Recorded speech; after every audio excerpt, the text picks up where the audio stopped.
Olá, prezado investidor! Hoje vamos analisar a evolução de algumas classes de ativos entre 2020 e 2024, nomeadamente imóveis, ações e obrigações do Tesouro.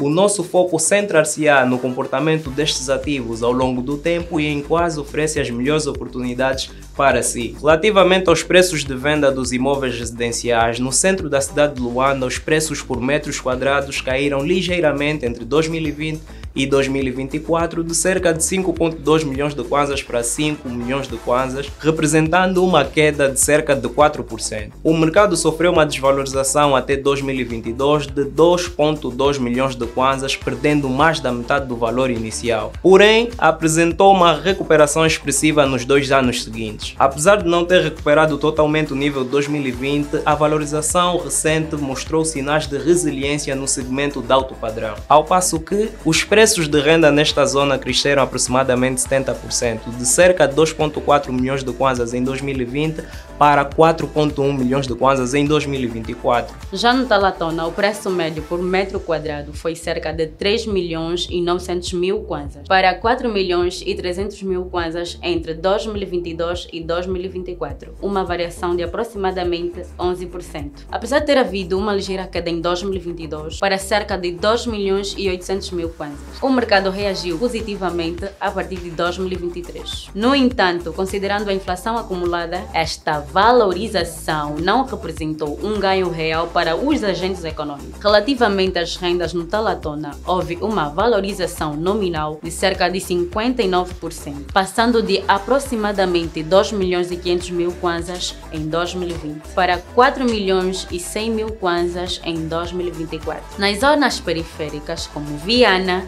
Kamama e Benfica, os preços médios por metro quadrado caíram cerca de 1 milhão e 500 mil kwanzas para 1 milhão e 170 mil kwanzas entre 2022 e 2024, uma desvalorização nominal de aproximadamente 22%. As zonas em epígrafe sofreram uma forte retração em 2022 para cerca de 670 mil kwanzas, seguida de uma recuperação em 2023 para cerca de 1 milhão e 500 mil kwanzas. Porém, voltou a perder força em 2024. Este comportamento instável dos preços reflete a sensibilidade deste mercado às oscilações econômicas e a procura por habitação mais acessível. Nas zonas periféricas como Viana, Kamama e Benfica, as rendas subiram cerca de 35%, passando em média de aproximadamente 800 mil kwanzas em 2020 para 1 milhão de kwanzas em 2024. Relativamente aos valores mobiliários, as obrigações de tesouro não reajustáveis apresentaram um crescimento estável relativamente ao preço de venda por ano de maturidade, de cerca de mais de 25%, ou seja, de uma média de 82 mil e 13 mil kwanzas em 2020 para 102.500 kwanzas em 2024.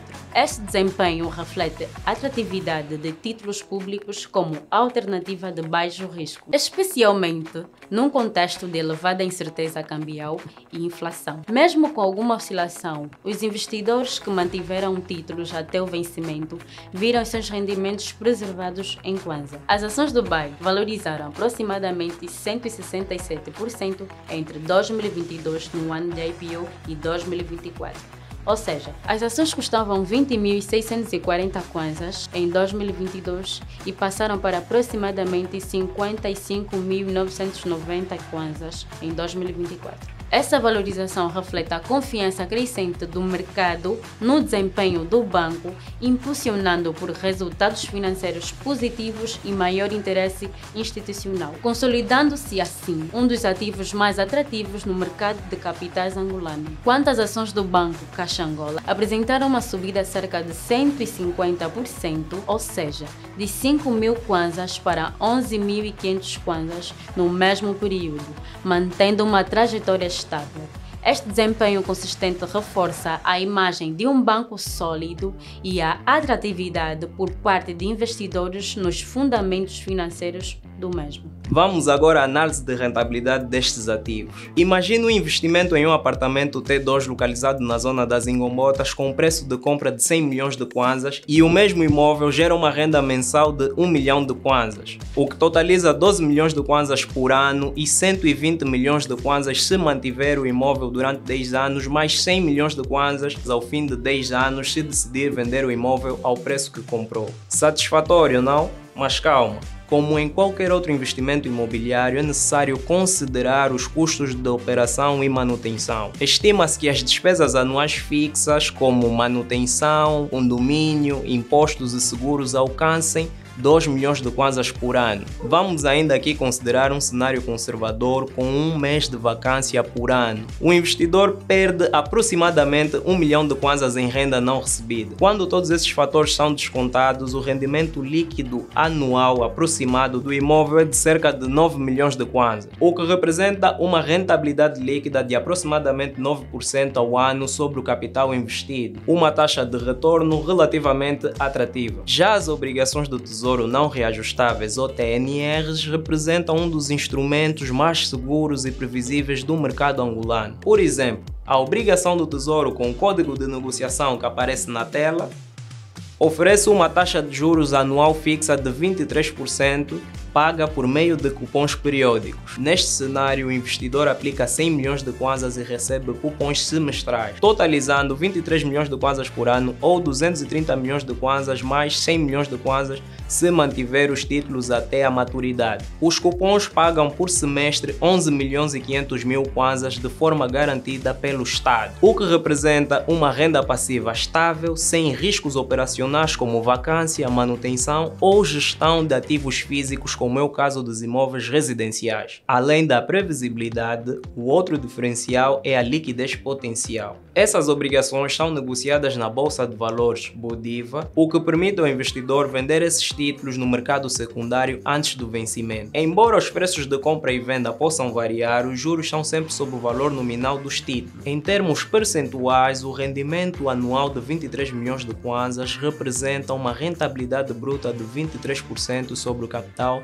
investido. E mesmo considerando a incidência de impostos sobre os juros e as comissões de intermediação, a rentabilidade líquida se mantém altamente competitiva frente a outras classes de ativos disponíveis no país. Relativamente às ações Dubai, com um investimento de 100 milhões de kwanzas, na IPO em 2022 com um preço de 20.640 kwanzas por ação, daria um total aproximado de 4.844 ações adquiridas. Para os exercícios de 2022, 2023 e 2024, foram pagos em dividendos 2.212 kwanzas, 4.291 kwanzas e 3.494 kwanzas, respectivamente, por cada ação detida, o que totalizaria em dividendos entre 2022 e 2024 cerca de 48,4 milhões de kwanzas com um investimento de 100 milhões de kwanzas. O preço médio das ações até 2024 foi de cerca de 52.860 kwanzas.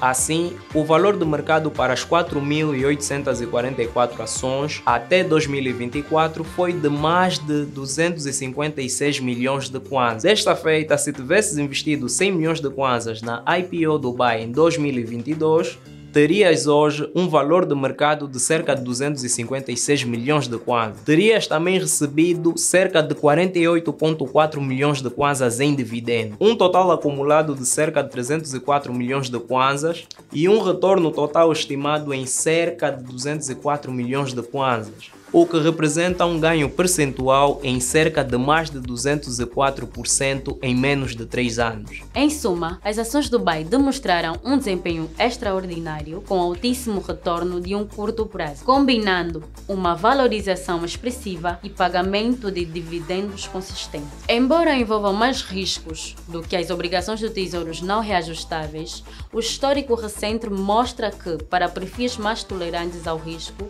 as ações são um ativo ativo mais rentável do período analisado no mercado angolano. Por outro lado, as obrigações do Tesouro não reajustáveis oferecem um equilíbrio entre segurança e rendimento, com rentabilidade acima da média do mercado imobiliário e da renda fixa tradicional, sendo assim ideais para perfis conservadores ou para a diversificação da carteira, com fluxos de caixas previsíveis e de risco operacional quase nulo. Embora os imóveis tenham um papel importante na preservação de valor, este investimento gera um retorno modesto comparado com as ações e as obrigações. Os custos operacionais e a vacância reduzem a rentabilidade e a liquidez e é bastante limitado. Pode ser atrativo para perfis conservadores que buscam estabilidade e patrimônio físico, mas não é um investimento eficiente em termos de retorno total.